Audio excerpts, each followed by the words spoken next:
Iti man Rehiyon 1, siya magasot 80 katupat at tricycle drivers iti Ilocos Sur, imawat iti pinansyal at tulong manipod iti DSWD. Kabayatan na produksyon ti watermelon iti Ilocos Norte, mapapapigsa. At na detalye ni Angel Kim Pengosro.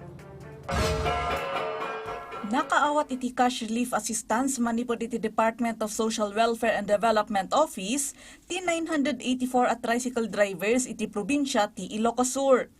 546 a benepisyaryo manipod Santa Maria bayat at 438 ket manipod iti Ili ti Bantay. Kabayatan na nakaawat mutlaeng iti tulong pinansyal dagiti tricycle drivers manipod Bawang La Union ken Binmaloy, Pangasinan.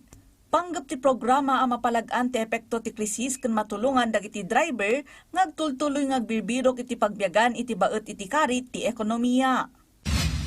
Iti Ilocos Norte, tinulungan ti lokal a gobyerno ti Zanjera Farmers iti Barangay Casilian, Bacara tapno mapapigsa pa iti apit da iti watermelon.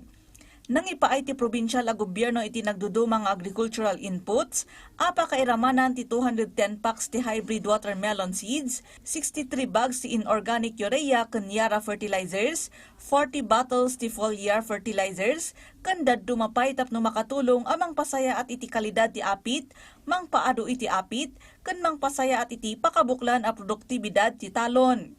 Ti watermelon ti maysa kadagiti high-value crops ang mapapataod iti probinsya ti Ilocos Norte, amang saklaw iti 15 hectares, abuklen ti 50 a mannalon.